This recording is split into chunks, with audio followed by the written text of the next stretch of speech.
Babat Tanah Kendala. Ketika Sultan Agung memutuskan perang terhadap Belanda di Batavia, semua adipati, tumenggung dan para pembesar kerajaan dipanggil pada suatu pertemuan agung di Kerajaan Mataram yang dipimpin langsung oleh Sultan.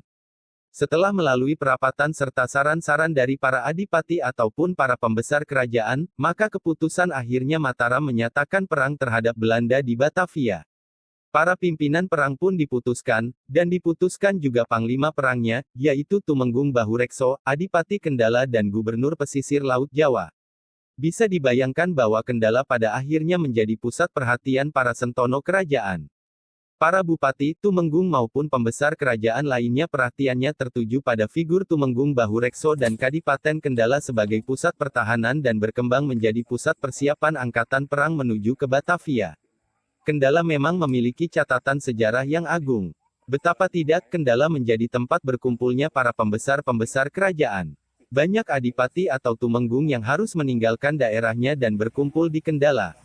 Menurut beberapa catatan, para pembesar-pembesar kerajaan yang hadir di Kendala dalam rangka persiapan perang melawan Belanda di Batavia, antara lain.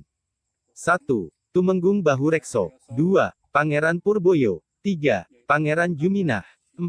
Tumenggung Mandurorejo. 5. Tumenggung Upasanta. 6. Tumenggung Kertiwongso, asal Jepara. 7. Tumenggung Wongsokerto. 8. Tumenggung Rajekwesi. 9. Raden Prawiro, Pangeran Sambong. 10.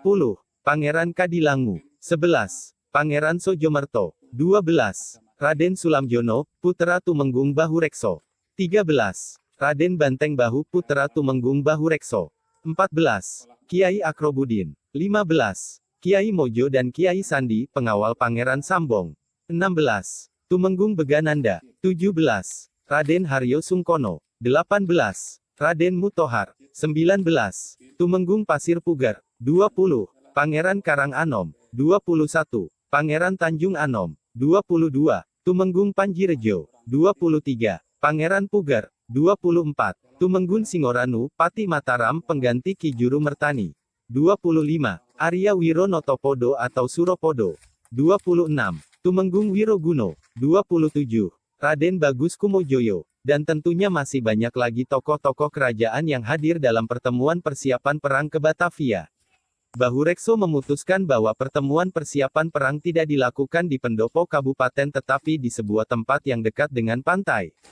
Oleh para peserta pertemuan akhirnya disepakati bahwa tempat pertemuannya harus dirahasiakan. Tempat yang dipilih ternyata di tengah hutan, persawahan. Tepatnya di bawah pohon yang rindang. Pohon itu sekarang ini dikenal dengan nama pohon kemangi. Pohon itu terletak di tengah-tengah persawahan, Pemakan, sekarang, masuk wilayah desa Jungsemi Kecamatan Kangkung. Dan tempat itu pada akhirnya dijadikan sebuah pemakaman yang masih terkenal keramat. Namun ada keterangan lagi bahwa pohon kemangi itu adalah sebuah pohon yang lurus ke atas laksana sebuah payung. Dari sekian puluh peserta paseban di Kemangi, semuanya terlindungi. Bahkan ada yang menerangkan lagi bahwa peserta paseban tidak akan bisa dilihat oleh mata telanjang karena memang sudah dipayungi oleh pohon kemangi serta oyot mimang yang ditanam oleh Tumenggung Rajekwesi atau Ki Gede Kemangi. Penanggung jawab pertemuan diserahkan pada Tumenggung Rajekwesi atau Ki Ageng Kemangi.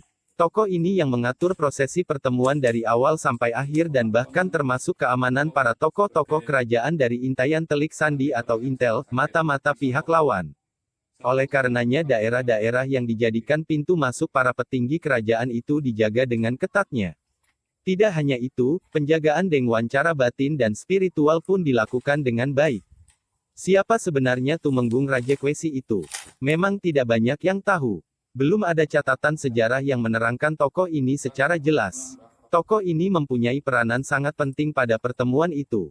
Demi keselamatan para pemimpin kerajaan dan demi suksesnya pertemuan persiapan perang, maka tempat di sekitar pertemuan dipagari dengan oyot mimang, yang kokoh. Bagai pagar besi. Bahkan lebih kokoh dari pagar besi. Oyot mimang seperti dalam cerita tutur merupakan kinayah bagian dari ayat suci Al-Quran. Oyot berasal dari kata ayat, mimang diambil dari petikan-petikan huruf, kata dari ayat kursi, yaitu mimma. Untuk lebih jelasnya perhatikan ayat Al-Quran yang lebih dikenal dengan nama ayat kursi. Petik 2. Allahu la ilaha illahu wal hayyul qayyum la ta'khuzuhu sinatun wala naum. Lahu ma fis samawati wa ma fil ardi. Men zal lazi yashifau, indau ila biisnihi ya'lamu ma baina aidihim wa ma khalfahum wa la yuhituna bisyai'in min ilmihi illa bimasya. Wasiat kursiyuhu samawati wal ardi wa la ya'uduhu hifdunma wa huwal aliyul adhim. Artinya, Allah, tidak ada Tuhan melainkan Dia, yang maha hidup lagi maha tegak. Tidak mengantuk dan tidak tidur. Baginya segala yang ada di langit dan segala yang ada di bumi. Siapakah yang akan dapat memberikan pertolongan di sisinya tanpa seizinnya? Dia maha mengetahui apa-apa yang di hadapan mereka, dan apa-apa yang ada di belakang mereka, dan mereka tidak akan dapat menjangkau ilmunya sedikit pun, kecuali pengetahuan yang telah dikehendaki olehnya. Singgasananya sangat luas, seluas semua langit dan bumi. Dia maha luhur lagi maha agung. Makam Waliullah Akrobudin terletak di Desa Kalioso Kecamatan Kangkung Kabupaten Kendala.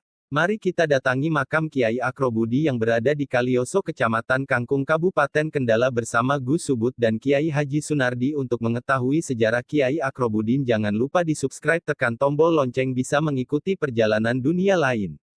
Jangan lupa di komen disertai Instagramnya Gus Subut dan Kiai Haji Sunardi akan membagi-bagi hadiah door prize akan diumumkan di Instagram kalian.